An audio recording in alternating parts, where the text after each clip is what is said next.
Sa video na ito ay pag-usapan po natin ang napakainit na balita tungkol dito kay XRP.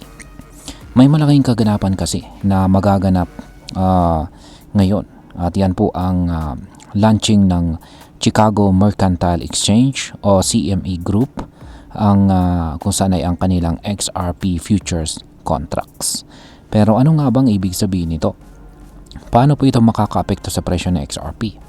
Posible bang tumaas ang kanyang presyo o babagsak ito katulad ng nangyari kay Bitcoin at Ethereum noon? Kaya yan po ang siyang ating pag-uusapan sa video na ito.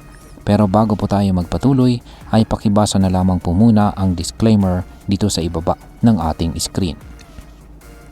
At ayan, ang source po ng ating balita na ito ay dito po kay The Crypto Basic.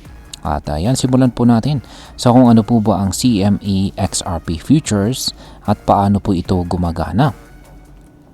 Ang CME XRP Futures ay isang uri ng kontrata kung saan ang mga traders ay pwede pong tumaya kung tataas o bababa ang presyo ng XRP sa hinaharap. Pero tandaan natin, cash settled ang kontratang ito.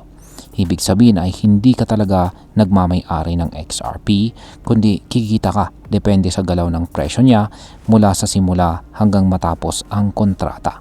At pera lang ang palitan, hindi po aktual na XRP. Kung ikaw po ay retail trader, pwede kang mag-long kung naniniwala kang tataas sa XRP o mag-short kung iniisip mong bababa siya. Pero kung ikaw ay isang institution o malaking kumpanya, mas komplikado na ang strategies na ginagamit. Ayon po kay A.J. Allen, isang kilalang trader at XRP community member, karamihan sa mga malalaking player ay gumagamit ng tinatawag na basis trading o arbitrage, kung saan ay sinasamantala po nila ang price difference ng spot market at saka futures market. Ngayon is ano po ang sinasabi ng kasaysayan tungkol po sa crypto futures launches. Para mas maintindihan natin ang posibleng mangyari kay XRP, balikan po natin ang mga naunang karanasan ni Bitcoin at saka ni Ethereum noong sila po ay nagkaroon ng futures contracts. Ayan, noong December 2017 ay inilaunch po ang Bitcoin CME Futures. Si Bitcoin ay sumabog pataas at naabot niya ang all-time high na presyong $19,783. Pero ilang araw lang pagkatapos nito ay bumagsak siya ng halos 30%. Bumalik po siya sa presyo na $13,800. Yan, ganito rin po ang nangyari kay Ethereum. Noong February 2018 ay inilaunch naman ang Ethereum Futures sa CBOE. Mula sa presyo na $1,400, bumaba po si Ethereum ng hanggang $1,100. Ayon po kay Allen, ito ay dahil maraming traders ang nag-take profit matapos po ang hype, habang ang iba naman ay nagsimulang mag-short sa market. Ngayon is ang sunod na tanong ay paano po nakakabuo ng volatility ang basis trading at saka hedging. Kapag mas mataas ang presyo ng futures kaysa sa spot market, tinatawag po itong contango. Sa ganitong setup, ang mga institutional traders ay nagsushort ng futures at bumibili po ng spot XRP para kumita sa pagkakaiba ng presyo. Kapag naman mas mababa ang future price kaysa sa spot, ito ay backwardation.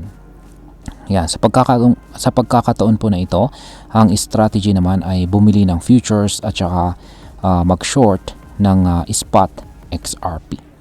Ang ganitong mga galawan ay nagdudulot po ng short-term volatility o pabago-bagong presyo sa market.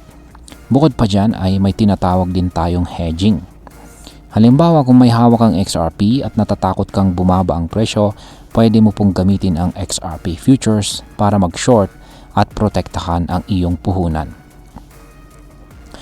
Ngayon is posible bang mangyari ulit ang pagbagsak ng presyo pagkatapos ng future launch?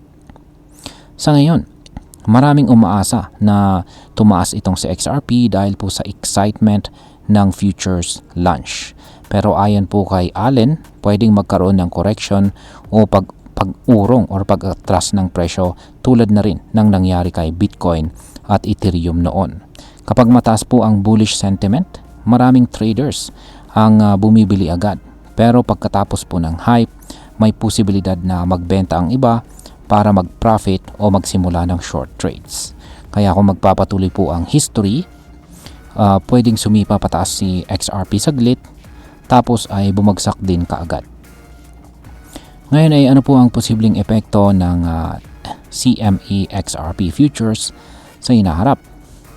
Hindi lamang po presyo ang maapektuhan. Ang pagkakaroon po ng XRP futures sa CME na regulated po ng US Commodity Futures Trading Commission or CFTC ay malaking hakbang din para magkaroon po ng XRP spot ETF. Tandaan natin, bago po maaprubahan ang Bitcoin at saka Ethereum spot ETF, nagkaroon muna sila ng regulated futures products.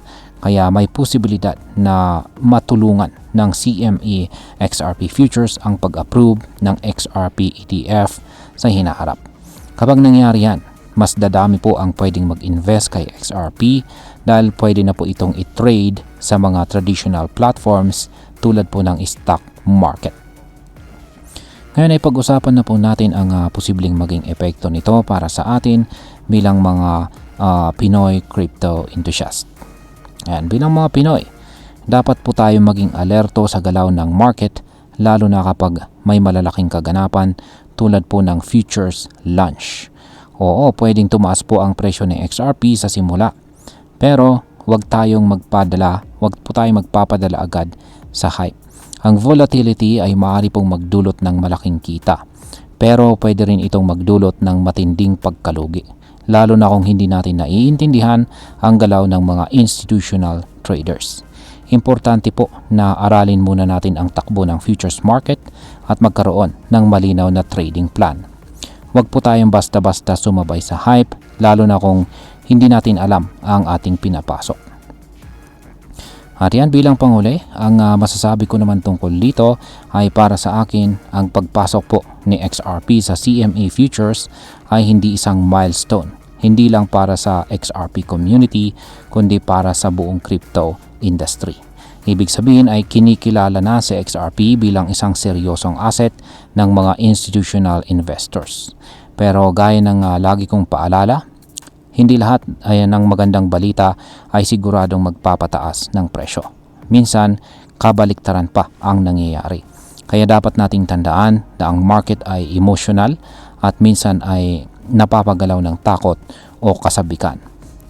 Kaya yan, magandang balita ito para sa long-term outlook ng XRP. Pero para po sa short-term, maghanda tayong harapin ang posibleng price swings. At ayan, hanggang dito na lamang po tayo sa video na ito mga ka-crypto. Marami pong salamat sa panonood. Ingat po tayo lagi at God bless po sa ating lahat.